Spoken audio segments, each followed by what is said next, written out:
Hello everyone and welcome back to my channel. In today's video we're not going to be repairing any cars or vans, we're going to be doing something completely different. As you can see, I'm wearing a hat and a jacket. It's probably about plus 5 Celsius here and about minus 5 Celsius outside. So at this time of the year it gets colder and colder, and with the energy and natural gas prices going through the roof, I have come up with a better way, probably the cheapest possible way that I know of to heat my workshop here. And most of you, like myself, have garages, workshops, and by the way, I've seen people installing these in their own homes, although this is the 8 kilowatt and the biggest unit, the most powerful that they sell. I don't believe this is suitable to heat your whole house, but you can certainly heat part of your house. So what we will be doing today, we're gonna unbox this and I'm going to show you what's in this box. This is the bare unit. This is not the one that comes in the casing, and it's perfect for what I need. It's cheaper that way, by the way, but I've planned to cut some metal. We're going to be doing some cutting and welding today, and I'm going to make my own custom box for this diesel heater. Okay, so let's start with the contents of the box. This is something that I bought separately. I bought this on Amazon and it cost just over £20.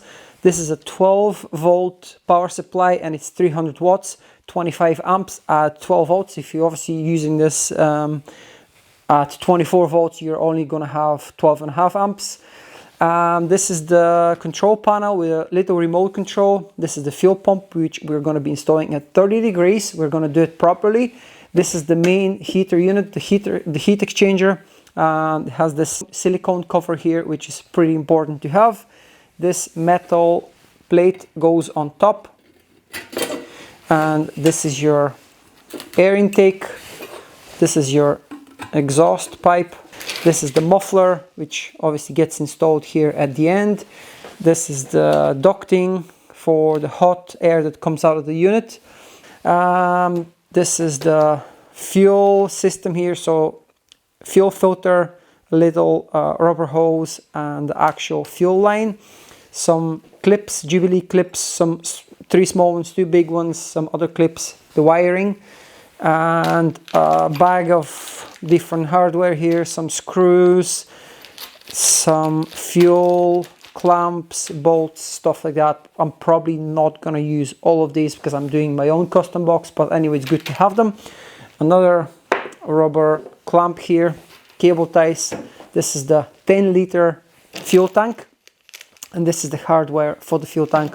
We're gonna drill somewhere a small hole and we're gonna put this through it, and this is some additional mounting screws if you wanna just mount this somewhere. We'll see what way I'm gonna attach this. I might use a different fuel tank at this point, I don't know, but the next thing, we're gonna assemble this. We're gonna try and use it to see how it works, make sure it's fully functional, and after a successful start, I'm going to build the metal box, so I'm gonna show you this part of the project as well, and hopefully you enjoy what you see. So let's not waste any time, as I like to say, and let's get started.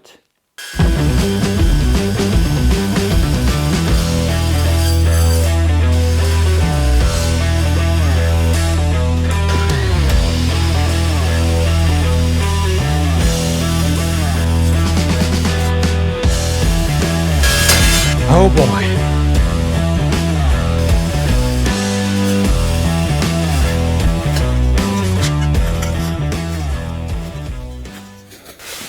I wanted to show you what I'm planning to do here. So this is the fuel tank that comes in the kit, and this is a 10-liter tank. So this will increase the capacity. It will double it from 10 to 20 liters.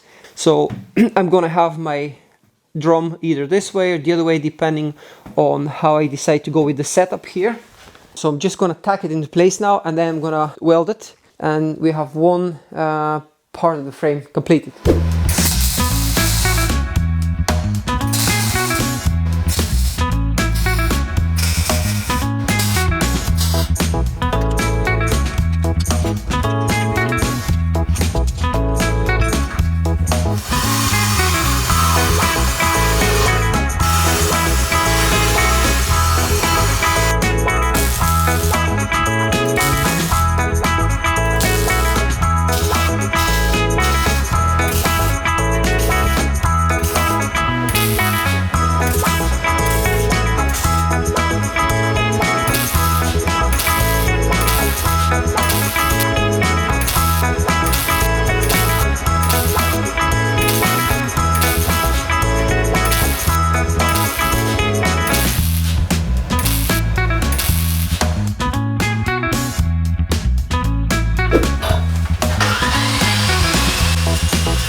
I'm going to install the fuel pump here. So this is the direction of the flow of the fuel. Just look at the plug here. So if the plug is on the top, then this is the way it should flow. So my plan is to connect it with this rubber mount, just because it will reduce some of the noise. These are quite noisy, these pumps, so my plan is to use metal washers, rubber washers. So I'm going to insert this bolt, and then it's going to be in the same way.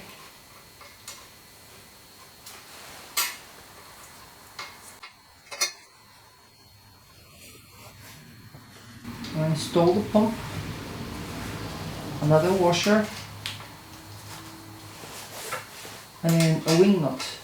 I'm going to tighten by hand the wing nut. I like to keep it nice and simple. So there's no metal to metal connection here. I've got the rubber mount and plenty of rubber washers here.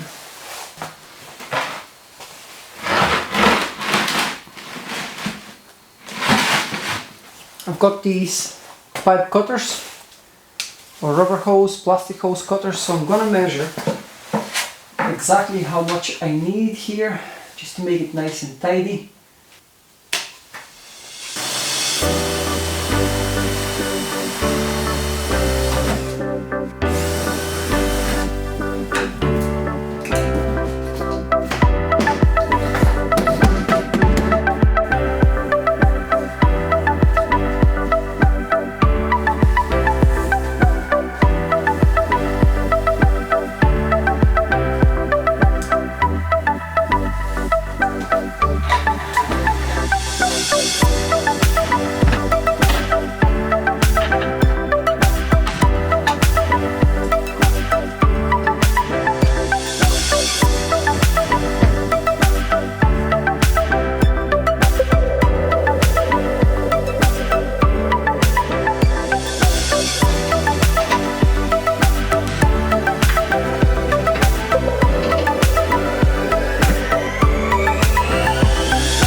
I want to show you where I am at the moment. I've connected all the hardware. The only thing I need to do is to connect the cables and the whole wiring.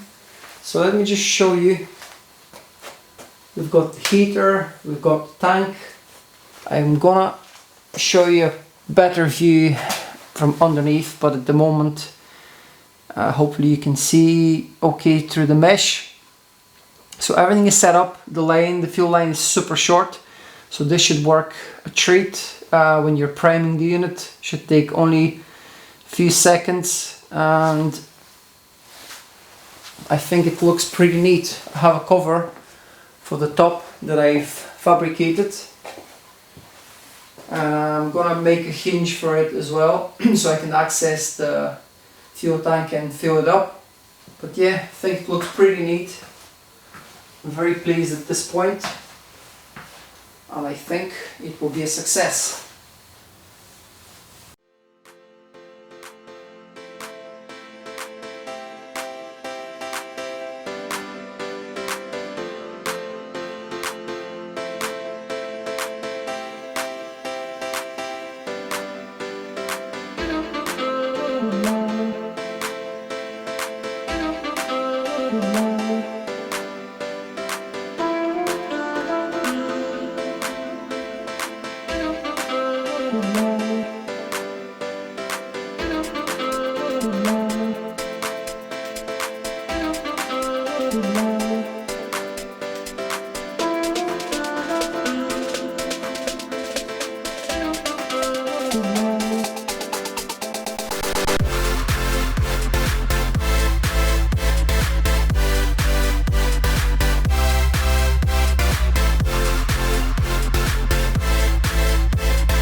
want to show you the finished product. The heater is up and running now, and it looks really neat and tidy. I'm very happy with the final result.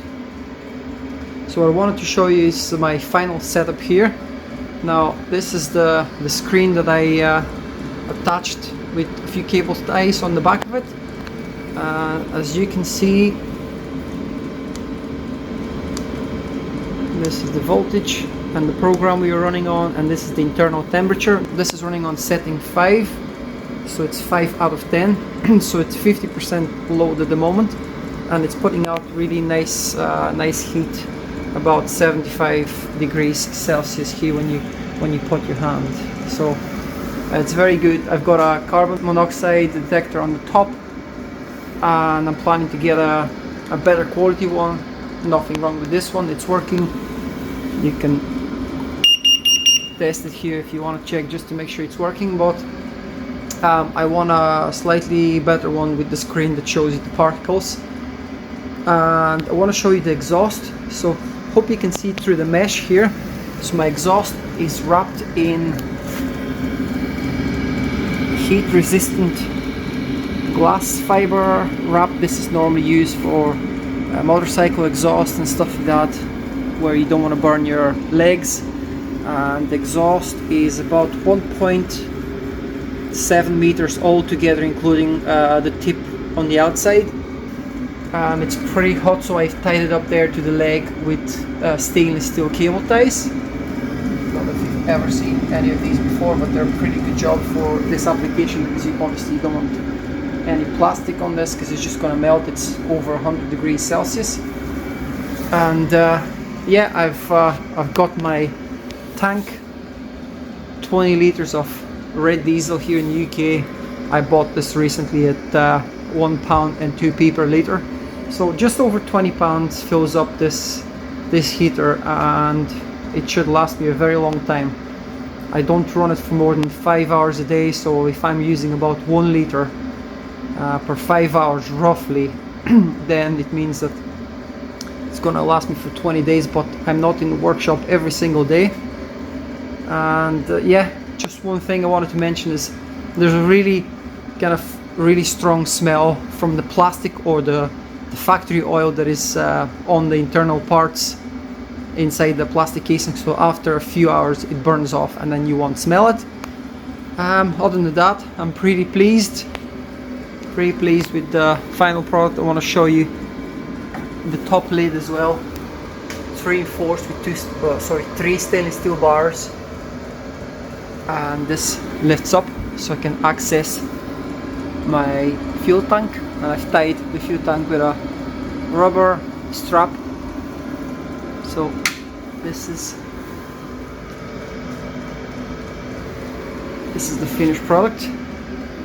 So hopefully you enjoy this. If you do, hit the thumbs up, and I'll see you in the next one.